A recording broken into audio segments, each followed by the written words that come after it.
इस बार का बीएमसी चुनाव कोई लोकल चुनाव नहीं रह गया है। 10 महानगर पालिका जो महाराष्ट्र में चुनाव मैदान के लिए सामना कर रही है, वो महानगर पालिकाओं के चुनाव कोई लोकल चुनाव नहीं है, क्योंकि इस बार ये एक राज्य स्तरीय लड़ाई बन चुकी है, खास करके दो सत्ताधारी पार्टियों में, शिवसेना और बीजेपी में। दोनों पार्टियां एक साथ सत्ता में हैं, कभी हां कभी ना, कभी सरकार में कभी विरोध में। शिवसेना के दो रूप इस चुनाव में हमको दिखाई दे रहे हैं, और ये क्यों है, ये जानने के लिए हमारे साथ शिवसेना के अध्यक्ष उद्धव ठाकरे खुद मौजूद हैं। और हालांकि ये सवाल आपको कई दिनों से पूछा जा रहा है कि आखिरकार आप किस रूप में हैं? आप विरोध में हैं? आप कौन हैं? आप विरोध में हैं, सत्ता में हैं, किस चीज? वो कौन सी पिक्चर आई थी ना, आप कौन हैं? नहीं, ऐसी कुछ थी, पता नहीं। मैंने कई बार कहा है, एक तो ये समझना जरूरी है कि 25 साल तक हमारा गठबंधन था, वो एक गठबंधन के लिए विचारधारा थी, हिंदुत्व की विचारधारा थी, राष्ट्रीयत्व की विचारधारा थी, और वोटों का विभाजन नहीं होना चाहिए, बंटवारा नहीं होना चाहिए। इसलिए बाला साहब जी ने कहा था कि महाराष्ट्र हम देखेंगे, पूरा देश आप संभालो। अटल जी प्रधानमंत्री थे, आडवाणी साहब थे उप प्रधानमंत्री, तो ऐसी सारी बातें चल रही थी। 25 साल में जाने अनजाने में, मैं नहीं बोल रहा हूं, एक अच्छे रिश्ते हमारे बने थे, पारिवारिक संबंध बने थे, खास कर अटल जी, आडवाणी जी, प्रमोद महाजन हो, गोपीनाथ जी मुंडे हो, नितिन जी हो, ऐसे कई लोगों के साथ हमारे पारिवारिक रिश्ते बने, और जो एक इमोशनल बॉन्ड होता है वो जरूर था।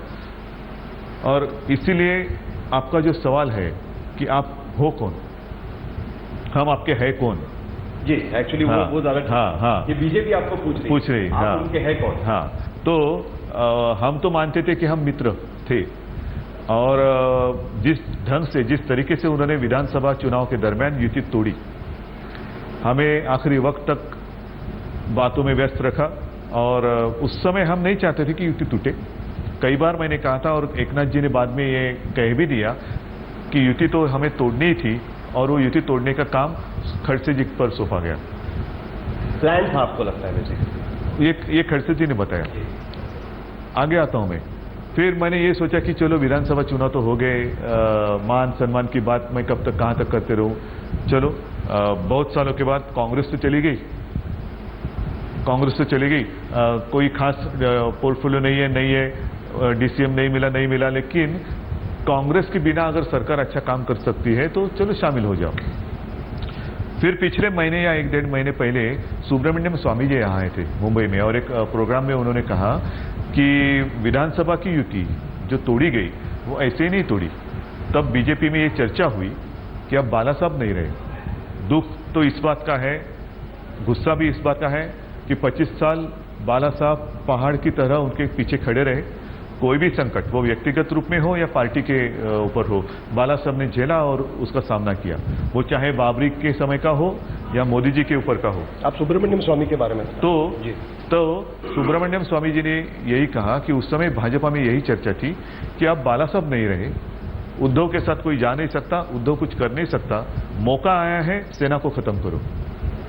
तो ये जो नीति है, इसलिए मैं कहता हूं कि आपका सीना 56 इंच का हो ना हो पता नहीं, लेकिन सीने में दिल नहीं होगा तो सीने का कोई मतलब नहीं। लेकिन आज की तारीख में ये बात तो आपको माननी पड़ेगी कि जो बीजेपी आपकी नंबर 2 पार्टी की तरह गठबंधन में काम कर रही थी, आज वो नंबर 1 की पार्टी बन चुकी है। मुंबई में जहां पर शिवसेना ताकतवर पार्टी मानी जाती थी, वहां पर आज बीजेपी नंबर 1 पार्टी है विधानसभा चुनाव में। वो उस समय एक ऐसी भावना शायद कुछ लोगों की थी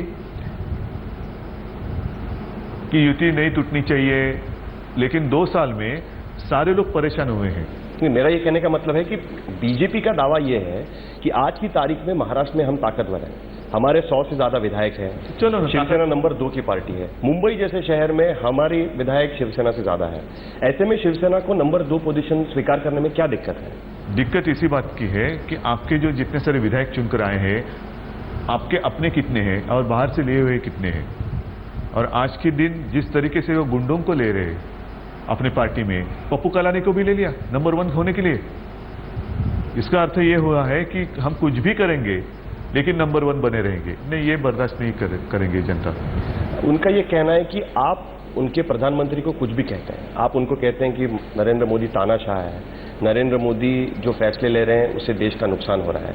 ऐसे में बीजेपी अपने प्रधानमंत्री का अपमान कैसे बर्दाश्त करेगी? ये बीजेपी के प्रधानमंत्री नहीं है, देश के प्रधानमंत्री है। बीजेपी ने चुने हुए प्रधानमंत्री है। बीजेपी ने नहीं चुने हुए, देश ने चुने हुए प्रधानमंत्री। लेकिन आपको बीजेपी ने एक चेहरा दिया था और उस समय कांग्रेस नहीं चाहिए, ये भावना बहुत भारी मात्रा में थे देश में। और मैं तो नरेंद्र भाई को तानाशाही मैं नहीं कह रहा हूं, सारी जनता बोल रही है। बट आप भी तो कह रहे हैं। सुनो, सारी जनता बोल रही है। और जो भी उन्होंने डिसीजन लिए, लैंड एक्विजिशन, मैंने क्या कहा था कि गरीब लोगों की, किसानों की अच्छी फसल देने वाली जो जमीन है वो आप ना ले, बराबर है, अटक गई बात। अब डिमोनेटाइजेशन के बारे में मैंने यही कहा था कि शायद आपका हेतु अच्छा हो सकता है, मैं कोई अर्थतज्ञ नहीं हूं, लेकिन तरीका गलत है। सारे लोग आप वही बोल रहे हैं। क्या कारण था पिछले 2 महीने में, 3 महीने में कितने लोग मर गए, इसमें लाइन में मर गए, कतार में खड़े रह के मर गए, कुछ लोग ने आत्महत्या की, बहुत सारे लोगों के घर में जितनी सारी शादियां और विवाह के कार्यक्रम थे वो सारे टूट गए या तो पोस्टपोन हो गए। क्यों किया? और इसमें से जितनी सारी बातें आपने कही थी कि हम ये कर रहे हैं, देश के लिए कर रहे हैं, लोगों ने बात मान ली। 50 दिन मुझे दे दो, लोगों ने दिए। 50 दिन में क्या होने वाले था?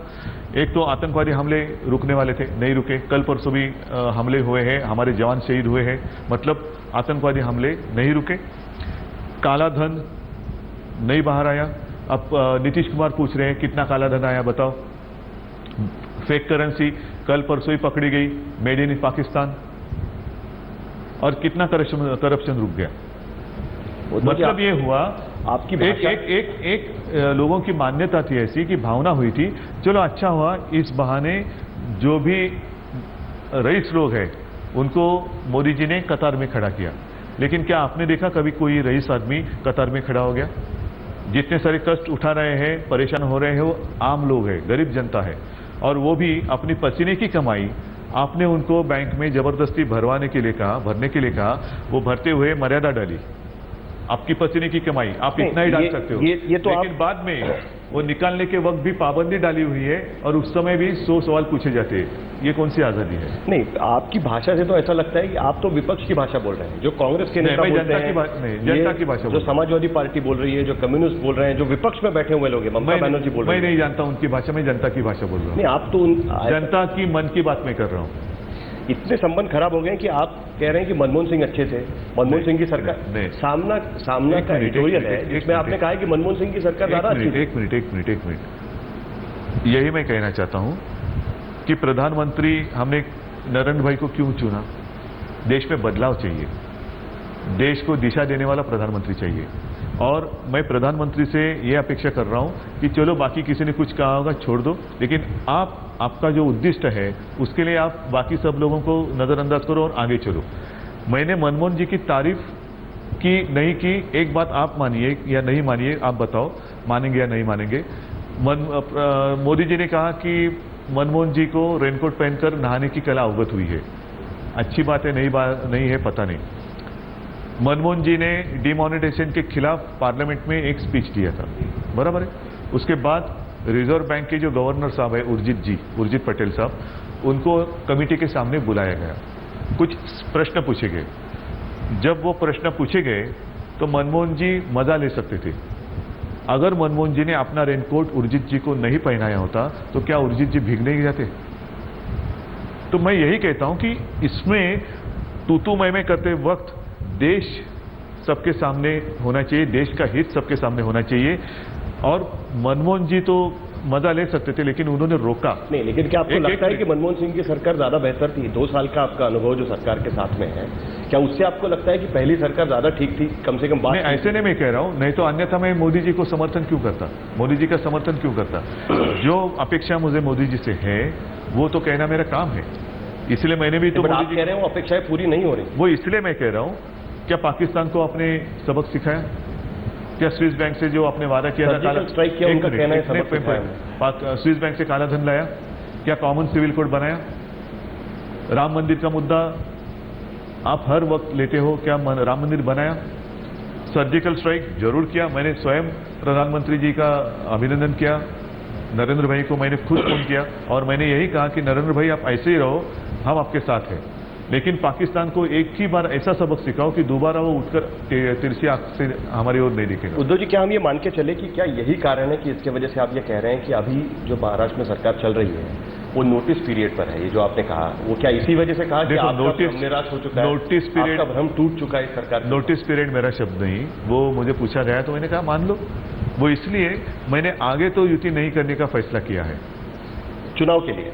चुनाव के लिए नहीं, एक मिनट, एक साफ कर देते हैं। इसका मतलब ये है कि महानगर पालिका चुनाव हो, विधानसभा चुनाव हो या 2019 के लोकसभा चुनाव हो, आप बीजेपी के साथ गठबंधन नहीं करेंगे, ये आप साफ कर। बिल्कुल ठीक है। क्या अभी की सरकार नोटिस पीरियड पर है? क्या हो सकता नहीं, है? सुनो एक मिनट, अभी फिलहाल मैं पूरे राज्य में चुनाव होने जा रहे हैं। सिर्फ मुंबई महापालिका नहीं, ठाणा, नासिक के अलावा और 10 ऐसी महापालिका है, बड़े शहर है, उसके चुनाव होने जा रहे हैं। साथ में ही सारे जिला परिषद होने जा रहे हैं। 21 तारीख तक तो ये चलेंगे चुनाव। मैंने इसमें तो गठबंधन किया नहीं है। आगे रही बात पीछे हुआ गठबंधन, तो जो मुद्दा उन्होंने उठाया था ट्रांसपेरेंसी का, वो मुद्दा मैंने भी उठाया है कि अब जितनी ट्रांसपेरेंसी, और उसके लिए मेरे पास तो सर्टिफिकेट है केंद्र सरकार की, ये केंद्र सरकार का अहवाल है, रिपोर्ट है, और इसमें पूरे अहवाल का जो भी एक संक्षिप्त रूप में सारांश जिसे कहते हैं, इसमें लिखा है, आप दिखाओ, transparency and availability Mumbai is number 1। ये बेसिकली महानगर पालिका की ट्रांसपेरेंसी की बात आप कर रहे हैं, बराबर है। तो इतनी ट्रांसपेरेंसी अब मुझे राज्य की कैबिनेट में चाहिए। आपका कहना है हालांकि जैसे कि नहीं, आपका कहना है कि ट्रांसपेरेंसी नहीं है? नहीं है। जैसे कि महापालिका में स्टैंडिंग कमेटी में फैसले होते जरूर है, लेकिन कब होते हैं? जब कोई काम, जैसे मैंने मैनिफेस्टो लेके हम लोगों के सामने आए, जिसे हम वचननामा कहते हैं, वो काम करने के लिए फॉलोअप हमारे पार्षद करते हैं। अन्य सारे पार्षद अपने अपने कामों के लिए फॉलोअप करते हैं। वो काम करना है नहीं करना है म्यूनिसिपैलिटी प्रशासन तय करता है, जो प्रशासन गवर्नमेंट देती है, यानी कि मुख्यमंत्री स्वयं देते हैं। एक मिनट, फिर वो प्रस्ताव लेना है नहीं लेना है, कब लेना है, उसकी क्वालिटी क्या होगी, एस्टिमेटेड कॉस्ट क्या होगी, कौन कॉन्ट्रैक्टर उसमें हिस्सा ले सकता है, प्री क्वालिफिकेशन क्या होगा, वो सारी जो शर्तें हैं वो म्यूनिसिपैलिटी का प्रशासन तय करता है। और फिर वो जो टेंडर है एक पॉकेट में बंद होकर सबके सामने आ जाता है, उसमें सारे पार्टी के सदस्य होते हैं, प्रेस होती है और कमिश्नर साहब सामने खोला जाता है। आपका कहना है कि ट्रांसपेरेंसी बीएमसी में है, जबकि कैबिनेट के डिसीजन बाहर नहीं। कैबिनेट में अब मुझे स्टेट मिनिस्टर्स चाहिए, लीडर ऑफ अपोजिशन चाहिए। उद्धव जी, जब आप ये बात कह रहे हैं, लोकायुक्त चाहिए। आपके मंत्री भी उस कैबिनेट में बैठते हैं, जो फैसला होता है कैबिनेट में, उसमें शिवसेना के मंत्री भी बैठते हैं। तो वो ट्रांसपेरेंसी शिवसेना के मंत्री भी ला सकते हैं। तो स्टैंडिंग कमेटी में क्या बीजेपी के कारपोरेटर्स नहीं बैठते?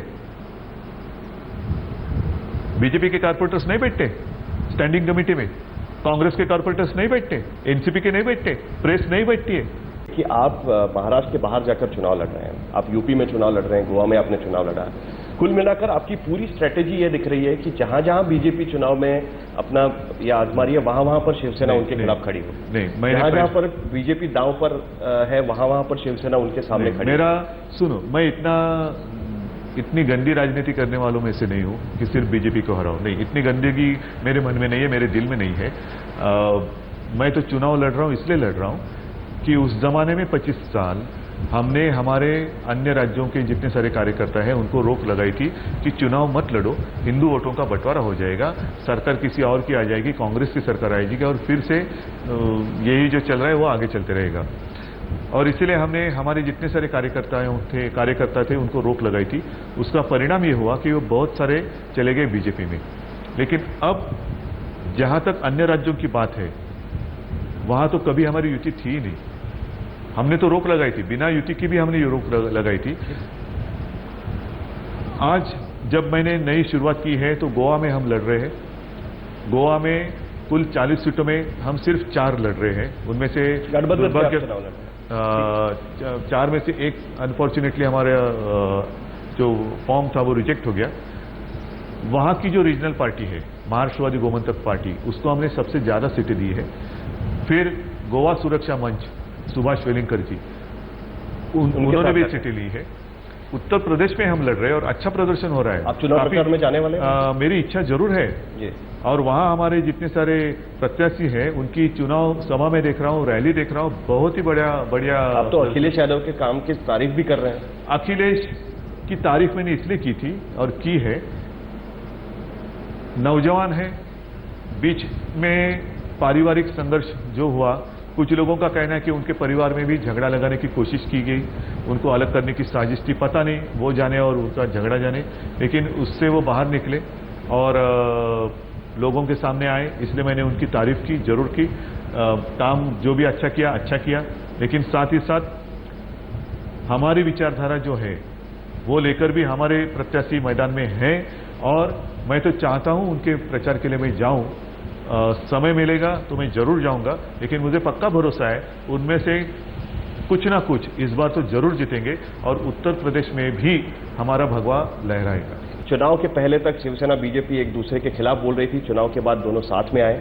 उम्मीद करते हैं कि मुंबई महानगर पालिका चुनाव के बाद कुछ ठोस फैसला शिवसेना की तरफ से आएगा। जरूर, और मुझे किसी की जरूरत नहीं पड़ेगी। जनता का शिवसेना के ऊपर बहुत भरोसा है, विश्वास है, प्यार है, और यही प्यार, यही भरोसा मेरी ताकत, मेरी हिम्मत, और साथ में मैंने कहा कि बाला साहब का आशीर्वाद, वही मेरी हिम्मत है। हमसे बात करने के लिए